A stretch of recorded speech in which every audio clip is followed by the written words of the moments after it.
l'orgueil et l'arrogance au cœur même de nos vies de couple. Ça nous mène où? Nous allons où avec ça? Vous qui vivez ensemble, vous vivez sous le même toit, vous ne vous parlez pas.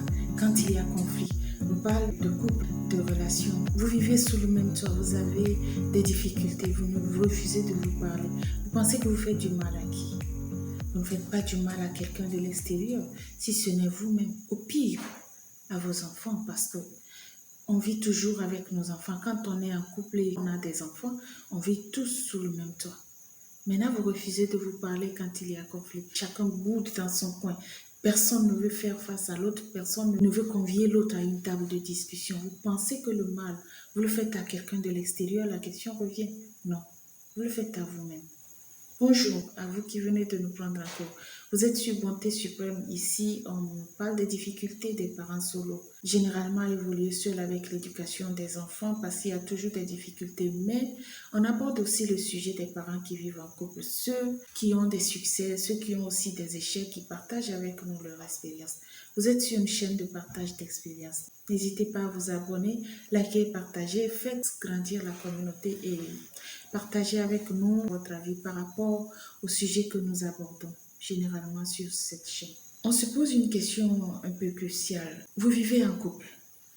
Vous avez des difficultés, vous avez des problèmes de communication, des problèmes de gestion de vie de couple. Sincèrement, vous avez des difficultés, mais vous refusez de vous parler, de communiquer, vous refusez d'échanger. Vous faites du mal à qui? À quelqu'un de l'extérieur, mais c'est vous qui souffrez dedans.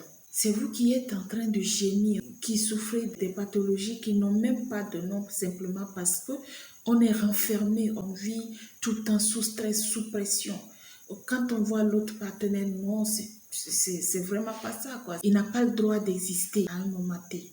C'est pas normal. Et pourtant, vous continuez de vivre ensemble, vous continuez de vivre sous le même toit, vous continuez de coucher ensemble, vous continuez, le sexe ne vous a pas quitté, vous continuez. Mais l'essentiel passe à côté. Vous pensez que cette difficulté-là, c'est quelqu'un d'autre qui viendra la gérer à votre place? Ou du moins, si vous préférez aller parler à d'autres personnes dehors de vos difficultés de vie de couple, de ce que l'autre ne fait pas bien, de ce que l'autre est orgueilleux, de ce que l'autre ne se soumet pas, de ce que l'autre fait ci, l'autre fait ça. Mais une fois à la maison, c'est une tombe, c'est silence radio.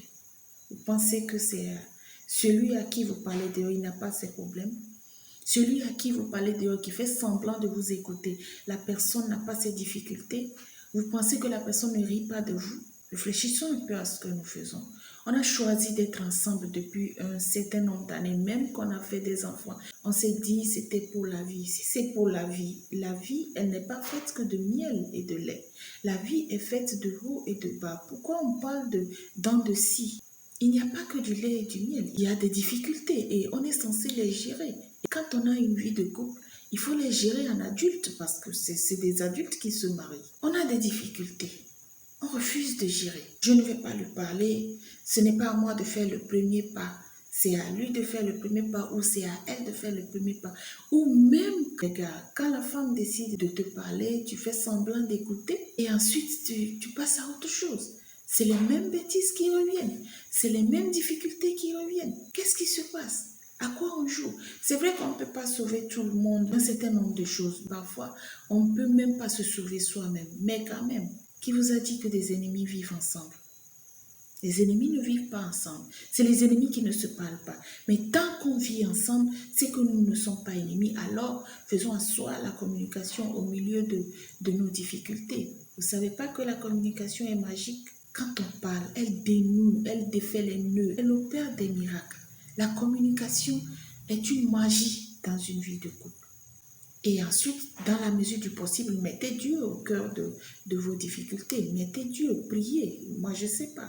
S'il y a qui ont des croyances chrétiennes ou des croyances, je ne sais pas, que ce soit musulman, en quel Dieu vous croyez, mais mettez-le au milieu de vos relations, de vos vies de couple. Parce que ce n'est pas une fois séparés que vous trouverez les qualités de l'autre. Parce que c'est toujours comme ça.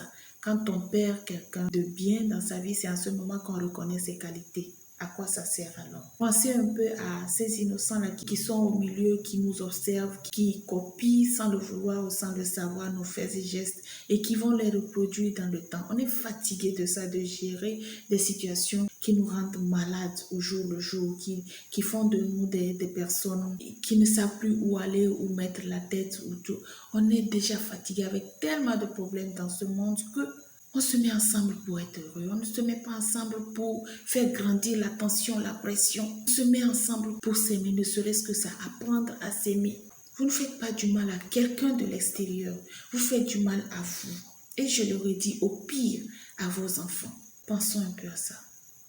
On ne peut pas dormir sous le même toit, dans le même lit et soupirer comme si nous étions en prison. Est-ce qu'on réfléchit un peu à qui est-ce que nous faisons du mal? On préfère parler de nos difficultés à quelqu'un de l'extérieur. Qui vous dit que cette personne de l'extérieur n'a pas ses difficultés et qu'elle vous écoute à cœur joie? Qui vous dit qu'elle a vraiment envie de vous aider? Qui vous dit qu'elle ne se réjouit pas de vos difficultés? Qui vous dit que la solution viendra de l'extérieur? La solution vient toujours de l'intérieur. Vous ne faites pas du mal à quelqu'un de l'extérieur. Qui vous dit que cette personne à qui vous parlez ne prie pas pour l'échec de votre vie de couple ou de votre relation? On se touche seulement quand on a envie l'un de l'autre et puis c'est fini. Le reste là, on ne se parle pas. Non, moi je ne vais pas lui parler parce que c'est moi l'homme ou c'est moi la femme. C'est moi j'ai raison, je ne vais pas lui parler, je ne reviendrai pas sur le sujet. Et en tout cas, comprenons qu'on ne fait pas du mal à quelqu'un de l'extérieur si ce n'est nous, au pire nos enfants. Et c'est pas après la mort qu'on viendra chanter les éloges de l'autre, non. Les qualités de l'autre, non. C'est de notre vivant. Le bonheur, c'est une quête de toutes petites choses dont on refuse parfois de voir. À vous de choisir. Vous voulez être heureux? Choisissez de gérer votre vie de couple comme des personnes âgées, comme des adultes. Arrêtez de vivre comme des enfants. L'orgueil et l'arrogance au cœur même de nos vies de couple, ça nous mène où? Nous allons où avec ça? Sincèrement, le mal, c'est pas à l'extérieur, c'est à nous-mêmes. C'est toujours pour moi un plaisir de partager avec vous ces quelques instants. Partagez aussi avec nous votre avis par rapport au sujet que nous abordons et dites-nous comment vous arrivez à gérer, si vous arrivez à le faire, comment est-ce que vous arrivez à gérer les conflits dans vos relations, à instaurer des moments de dialogue, des moments de tranquillité pour résoudre les difficultés de votre vie de couple. Vous êtes sur BS TV, n'hésitez pas à vous abonner, liker, partager, faites grandir la communauté et prenez bien soin de vous, de votre entourage, de vos enfants. Je vous dis à la prochaine en espérant que c'est pour très bien.